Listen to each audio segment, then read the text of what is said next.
Good day, I'm Stephen McHugh, and this is your JIS news for Wednesday, April 26.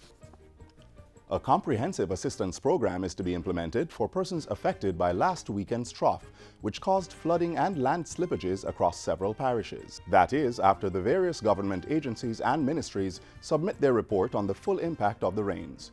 While that is being done, the poor relief departments of the municipal corporations will provide post-event assistance where needed. The Ministry of Health has also been engaged to guard against any potential mosquito nuisance or waterborne diseases. In a statement to Parliament on Tuesday, Local Government Minister Desmond McKenzie said the most affected communities were in Clarendon, St. Thomas, Portland, St. Elizabeth, St. Mary, St. Catherine, and St. James. He revealed that preliminary road damage was estimated at $491.8 million, as the main road networks across 10 parishes were impacted. The estimated damage, Mr. Speaker, is some $352 million.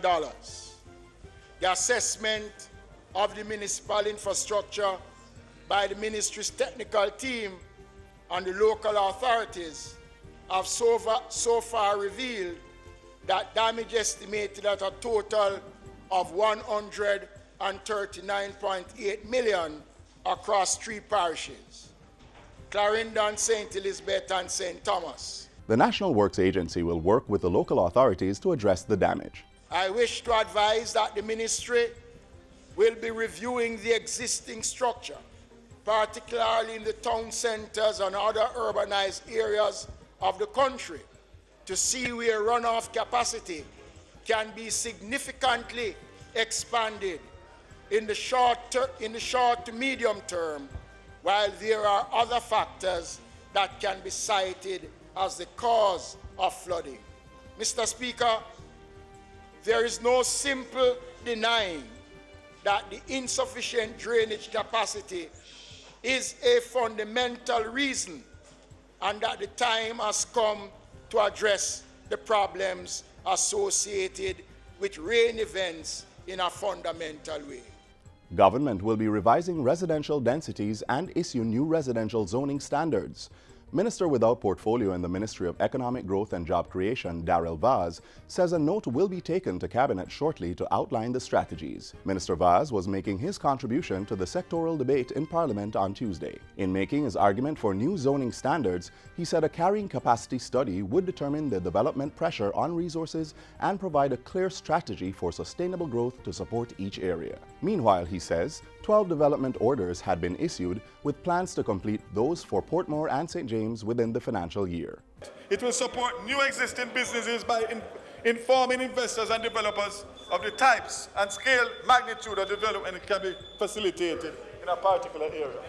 Government is expecting a 3% increase in Jamaica's gross domestic product for new economic activities under its 5-year pilot project for the downtown Kingston redevelopment project. Portfolio Minister Darrell Vaz says the project has been rescoped and expanded to include a business park, boutique hotel, and business center, railway station, museum, and a waterfront entertainment park. He says groundwork for the project has started. The Jamaica Social Investment Fund will coordinate the project, while the Urban Development Corporation and the Kingston and St. Andrew Corporation will provide oversight guidance. Discussions to date include the OUR granting a 5-year experimental governance and regulatory framework with utility companies, partnership with Cornell University, the University of the West Indies, and ministries, departments, and agencies on the building of critical capacity through scholarship and community development. $34 million will be spent to build or upgrade 4 community parks by April 2018. The Social Development Commission, SDC, is to oversee the construction and operation of these facilities. The 4 community parks will be built in the parishes of St. Andrew, Clarendon, Hanover, and St. Thomas. Community parks and community centers are an important aspect of community development. The emphasis of the ministry and the SDC is to play a vital role in maintaining these facilities. Of the 4, the Tivoli Gardens Community Center will be upgraded. And work is soon to be completed at the Blenheim Community Center in Hanover, located close to the birthplace of national hero Sir Alexander Bustamante. Government says it will continue to engage its regional partners in efforts to promote dialogue and a peaceful resolution to the situation in Venezuela. Foreign Affairs Minister Senator Kamina Johnson-Smith says Jamaica, through its membership in the Organization of American States and CARICOM, has been promoting democracy and the rule of law. She is, however, quick to add that Jamaica adheres to the principle of non-interference as a matter of policy and does not seek to tell a government what to do in its domestic space. We have consistently maintained the position that Venezuela should engage with its own national stakeholders through an inclusive and mediated process with a view to peaceful resolution and to resolving their domestic challenges.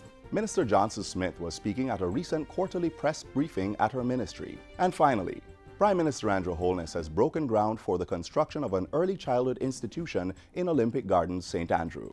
The Olympic Gardens Infant School is to be built under a grant by the Chinese government in the amount of 43.12 million yuan. The project is as a result of 2 agreements on economic and technical cooperation between both governments. Prime Minister Holness, who is also Member of Parliament for the constituency, says the institution is very well designed and he has urged residents to protect the investment. So I want the community to protect what is going on here,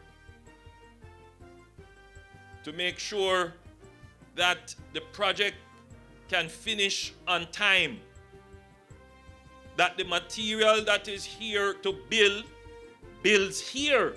Hebai Construction Group Company Limited will execute the construction on behalf of the government of the People's Republic of China.